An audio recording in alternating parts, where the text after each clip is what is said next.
sometimes when you're listening to testimony, you don't realize how important it is, the question and the answer to any given question. But this one, we all knew. This is Greg Jacobs. He is the counsel to Mike Pence. He was in the room on January 4th. And this is the meeting that went on for 2 hours, not the crazy meeting. This is a different meeting that went on for a couple of hours where John Eastman was presenting his plan to confuse and bamboozle Mike Pence and put two slates of electors in front of him so that he wouldn't know which one to certify, or he would say he didn't know which one to certify. And obviously, everybody knew that that would be illegal. So Liz Cheney literally asked the question of Greg Jacobs, who is the counsel, the lawyer to Mike Pence, to the vice president's office. When did you ever tell the president that this was an illegal plan? When exactly did President Trump know that it would be illegal for Mike Pence to refuse to count electoral votes? Here is one sample of testimony given by one of the witnesses before us today, the vice president's general counsel. Did John Eastman ever admit, or in front of the president, that his proposal would violate the Electoral Count Act? I believe he did on the 4th. That was January 4th, 2 days before the attack on Congress. Whoops. Whoops, that is from a person in the room. That is not from somebody who was told something a la Cassidy Hutchinson, whose story has been corroborated, by the way, by, a D.C. police officer who said that he observed a struggle in the SUV that the president was in between the president and the Secret Service driver. Okay, but Cassidy Hutchinson didn't testify because she couldn't testify and wouldn't testify that she saw that. She testified that after the Secret Service came back, after Bobby Engel, the president's Secret Service body man, came back and went into Tony Ornato's office, Tony Ornato being a Secret Service agent, then becoming a political guy and getting the deputy chief of staff job in the White House. And now Tony Ornato's gone back to the Secret Service. This is the revolving door. This is a problem. We've never seen a revolving door with the Secret Service, which is now living up to its initials, SS. I mean, really, they've become, okay. But she testified that she was waved into Tony Ornato's office and that Bobby Engel was in there, and Bobby Engel told her and Tony Ornato that story. So that's a different kind of testimony. That could be construed as hearsay. It would come before a judge. I know I would object if I were defense counsel in that particular scenario, and I would ask, the judge to sustain that objection. I don't know what the judge would say. However, this is not that. This is somebody in the room in a position of advising on legal matters, the vice president of the United States, who is in the room with John Eastman, with the president of the United States, with Mike Pence. Also in that meeting was Bernie Kerik, Rudy Giuliani. Yeah, this was one of those crazy White House meetings. And he testifies that he has firsthand knowledge that the president knew and that John Eastman told the president of the United States that doing this fake elector slate confusion thing, this tactic, this Green Bay sweep that was dreamed up by John Eastman and Steve Bannon was illegal.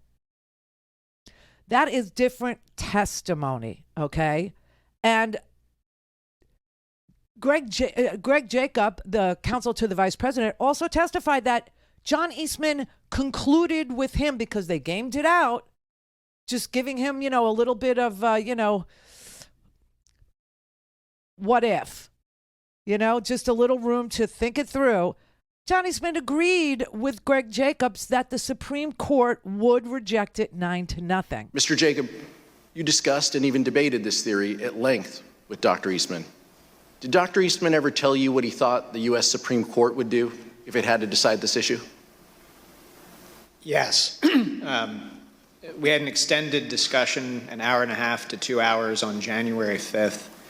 And when I pressed him on the point, I said, John, if the vice president did what you were asking him to do, we would lose 9-0 in the Supreme Court, wouldn't we? And he initially started it, well, I think maybe you would lose only 7-2. Huh. And after some further discussion, acknowledged, well, yeah, you're right, we would lose 9-0. So the two lawyers, John Eastman, who dreamt this up with Steve Bannon, the fake elector scheme, the plot, the plan, and the vice president's general counsel gamed it out. And both concluded it would be so illegal that the Supreme Court would rule 9-0 that it was. And still they went forward. And still Donald Trump tweeted out after the Capitol had come under attack, throwing gas, fuel on the fire, Mike Pence didn't have the courage. Even though each and every person in the Oval Office, each and every person in the administration, each and every general counsel, each and every chief of staff, each and every lawyer available to Donald Trump, available to Mike Pence, available to John Eastman, each and every single person who understood the Constitution and understood the Electoral Count Act told Donald Trump this would be illegal. And he did it anyway. And that's why you have a conspiracy to commit seditious acts, to defraud the United States. That's why you have a conspiracy to stop a congressional proceeding. And believe it or not, of everything I just mentioned, the thing that gets you 20 years is stopping a congressional proceeding. I mean, that's just wow. But this is what they understood to be true, and this is what they did anyway. Now, I just want to show you one last little thing here about this, because this will lead us to the real conversation I want to have with you today, which is a little bit of American history about why we don't mix religion and government. Okay. But here's Steve Bannon. This is after. This is yesterday. Okay, Steve Bannon has already been convicted of contempt of Congress, okay? And he gets back on his stupid little thing there, that streaming thing that he does, and he says this. We said we'd kill this in the crib. Now, we were just a small part of it, but remember, we've been maniacally focused since we talked about we're going to kill this administration in the crib. I don't care if Benny Thompson doesn't like that, or Nancy Pelosi doesn't like it, or who doesn't like it. Justice Department, I don't care if you don't like it. Suck on it. We're destroying this illegitimate regime. Now, sitting with Jesus over his shoulder,